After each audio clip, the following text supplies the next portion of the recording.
The Lord be with you. And with your spirit. A reading from the Holy Gospel according to Luke. Lord. Great crowds were traveling with Jesus, and he turned and addressed them. If anyone comes to me without hating his father and mother, wife and children, brothers and sisters, and even his own life, he cannot be my disciple. Whoever does not carry his own cross and come after me cannot be my disciple. Which of you, wishing to construct a tower, does not first sit down and calculate the cost to see if there is enough for its completion? Otherwise, after laying the foundation and finding himself unable to finish the work, the onlookers should laugh at him and say, "This one began to build, but did not have the resources to finish."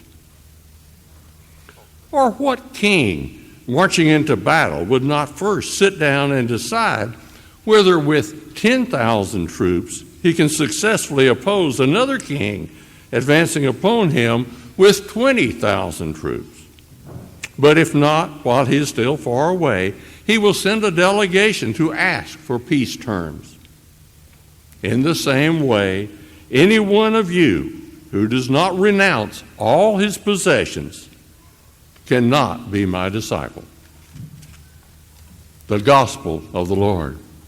Praise to you, Lord Jesus Christ.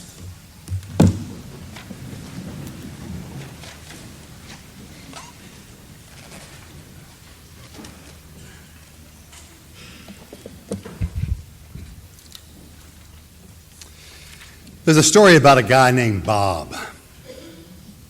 Bob was single, and he lived with his widower father. Bob worked in the family business, a very successful family business. When Bob's father became ill, and it became apparent that his time on earth was getting shorter, Bob knew that he was about to inherit a fortune. So Bob decided it was time to find a wife and settle down. One evening at an investment meeting, Bob spotted the most beautiful woman he'd ever seen. Her beauty took his breath away.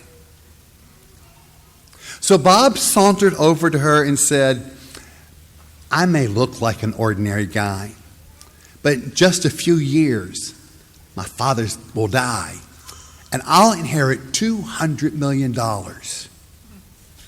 Impressed, the woman asked for his business card. And before you knew it, that woman had become Bob's stepmother. Now there's a woman who knows how to make a life plan.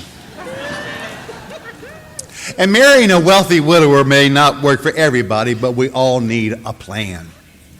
We need to know where we're going and how we're going to get there. At this point in Luke's gospel, as Jesus continues that journey to Jerusalem, he stops to do a reality check with the crowd. Do you guys know what you're getting into? Have you thought about this?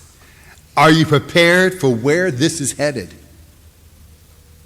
Suppose one of you wants to build a tower. Won't you first sit down and estimate the cost to see if you have enough money to complete it? Or suppose a king is about to go to war with another king. Won't he first sit down and consider whether he's able with 10,000 men to withstand an army coming at him with 20,000? Do you know what you're getting into? There's a cross here. There is death here. There are things we have to put first and things we have to leave behind. Whoever does not carry his own cross and come after me cannot be my disciple. I think sometimes we do weird things with our understanding of cross. We tend to think of it in terms of pain and suffering, be those bodily pains or the distress and anguish that just comes with living. It would be much easier if that's what Jesus meant by saying, whoever does not carry his cross and come after me cannot be my disciple, because those things will come and go. They can be healed. They don't last. They are not constantly present. But there is a cross he wants us to carry all the time. It is the same cross that he carried all the time. The first time we hear the voice of Jesus in Luke's gospel comes when we think he is about 12 years old. His first statement is made to his parents, who have finally found him after he was lost in the temple.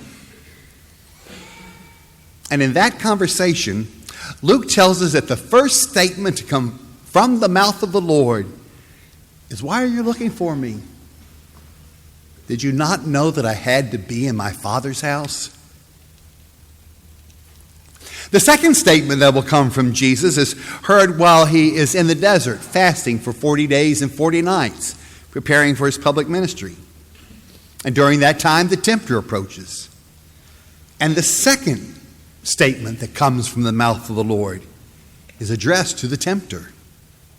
It is written, "Worship the Lord your God and serve him alone." That will remain the consistent message throughout the gospel. God first. It's not only what Jesus says, it's how he lived. God first. When he tells the crowd, "Whoever does not carry his own cross and come after me cannot be my disciple," he's saying again, God first. The pain and suffering, those bodily pains or the distress and anguish that come with living, are important to us because they're indicators for us. They tell us how well we are doing on this journey of God first. Some say that the hard times are important because they form our character.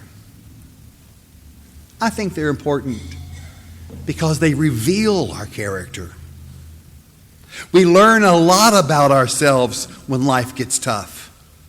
We find out at those moments what really is the foundation of our lives. I saw this posted on a parishioner's Facebook page I think it's worth sharing. You're holding a cup of coffee. When someone comes along and bumps you, making your coffee spill everywhere. Why did you spill coffee? You spilled coffee because there was coffee in your cup. Had there been tea in your cup, you would have spilled tea. The point is that whatever is inside the cup is what will spill out. Therefore, when life comes around and shakes us, which will happen, whatever is inside of us will come out. It's easy to fake it until we get rattled. So we have to ask ourselves, what's in my cup? When life gets tough, what spills out? Joy, gratefulness, peace, humility, or does anger, bitterness, harsh words, and reactions come out? Today, Jesus asked the crowd to take a reality check. Do you know what you're getting into by following me? There's a cross here. There's death on this path. There are things you have to put first and things you have to leave behind. Claire Booth Luce, one of the first women to serve the U.S. Congress and the first woman to ever serve in an ambassador's post, once offered this advice to President Kennedy. She told him, "A great man is a sentence. His life is summed up in a few short words." Abraham Lincoln's sentence was, he preserved the Union and freed the slaves. Franklin Roosevelt's sentence was, he lifted us out of the Great Depression and helped win the war. Luce feared that Kennedy's attention was getting so scattered that she begged him to take a sharper focus, lest his life turn out to be a muddled paragraph with no real definition. If we were to evaluate our life plan, that question would be a great place to start. What's my sentence? How will my life be remembered and defined? He provided well for his family. She was fun and had great taste. That boy could play ball. Whatever it was, she always had the best. How will our lives be defined?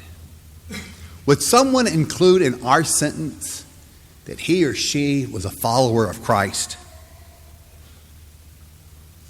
Jesus addresses the crowds that are following him, and he wants them to understand what's involved. He doesn't need lukewarm followers. He's looking for people who are willing to leave things behind, the things that this world considers important, and to put the things of God first.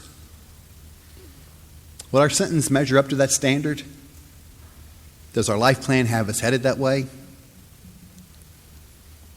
Well, may the gift of himself, which we receive in the Eucharist today, strengthen us so that we can make it so.